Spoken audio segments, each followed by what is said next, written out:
Assalamualaikum warahmatullahi wabarakatuh.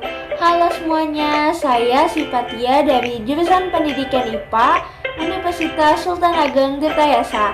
Di sini saya akan menjelaskan materi mengenai entalpi sebagai fungsi suhu dan tekanan. Selamat menyaksikan videonya.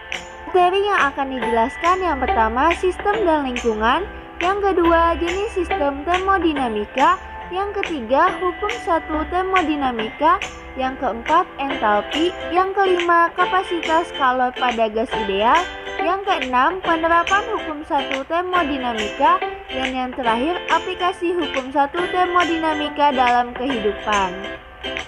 Sistem dan lingkungan.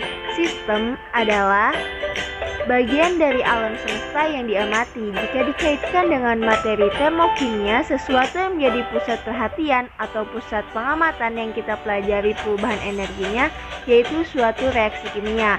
Sedangkan lingkungan adalah sesuatu yang mengelilingi atau berada di luar sistem. Contoh lingkungan adalah suhu dan tekanan tempat terjadinya reaksi kimia. Berdasarkan interaksinya dengan lingkungan, sistem dibedakan menjadi 3 macam, yaitu sistem terbuka, sistem tertutup, dan sistem terisolasi atau tersekat. Selanjutnya, jenis sistem termodinamika. Sistem termodinamika adalah bagian dari jagat raya yang diperhitungkan, sebuah batasan yang nyata atau imajinasi memisahkan sistem dengan jagat raya, yang disebut dengan lingkungan. Klasifikasi sistem termodinamika berdasarkan pada sifat batas sistem lingkungan dan perpindahan materi, kalor, dan entropi antara sistem dan lingkungan. Selanjutnya ada jenis dari sistem termodinamika. Jenisnya ini terbagi menjadi 3. Yang pertama itu ada sistem terisolasi, yaitu saat terjadi pertukaran panas, benda, atau kerja dengan lingkungan. Yang kedua, sistem tertutup. Terjadi pertukaran energi panas dan kerja, tetapi tidak terjadi pertukaran benda dengan lingkungan. Dan yang terakhir ada sistem terbuka. Terjadi perubahan energi dan benda dengan lingkungannya. Materi selanjutnya yaitu hukum satu termodinamika. Hukum pertama termodinamika berbunyi, kalor yang masuk atau keluar dari sistem sama dengan kerja yang dilakukan ditambah dengan energi dalam sistem. Secara matematis dapat ditulis Q sama dengan delta U ditambah W, di mana Q sama dengan kalor, delta U sama dengan energi dalam, dan W sama dengan kerja atau usaha. Nah, itu dia bunyi dari hukum pertama termodinamika.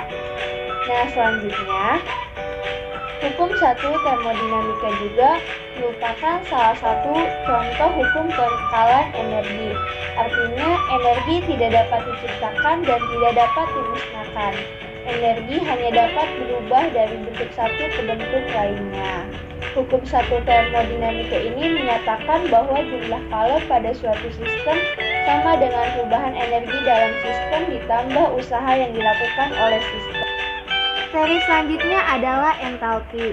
Nah, entalpi itu apa sih? Entalpi merupakan sifat ekstensif zat yang dapat digunakan untuk menentukan perubahan kalor dalam reaksi kimia. Nah, nilai dari entalpi sendiri tidak dapat diukur, namun kita masih dapat mengukur perubahan kalor yang terjadi pada saat reaksi berlangsung. Perubahan kalor yang terjadi dalam reaksi kimia itu disebut perubahan entalpi atau delta H ya. Nah, itu merupakan pengertian dari perubahan entalpi.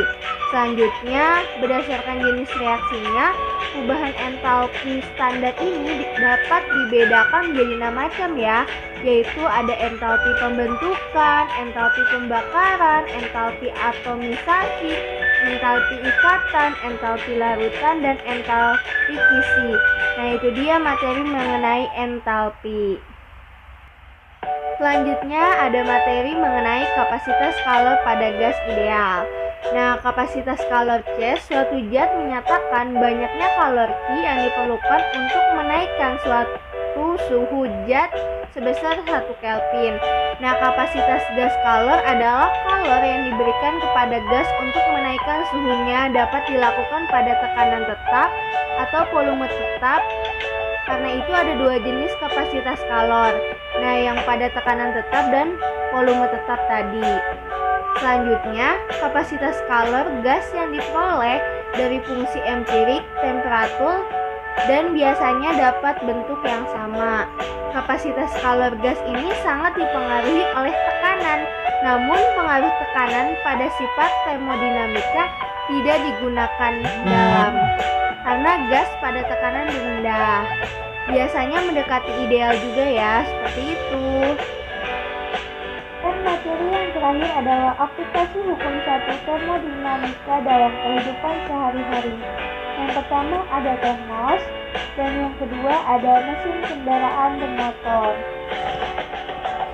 Dan yang terakhir inilah kesimpulan dari materi yang sudah disampaikan, bahwanya termodinamika ini merupakan ilmu yang mempelajari hubungan antara usaha dan calon. Terima kasih sudah menyaksikan video saya. Kurang lebihnya mohon dimaafkan. Wabillahi taufiq wal hidayah. Wassalamualaikum warahmatullahi wabarakatuh.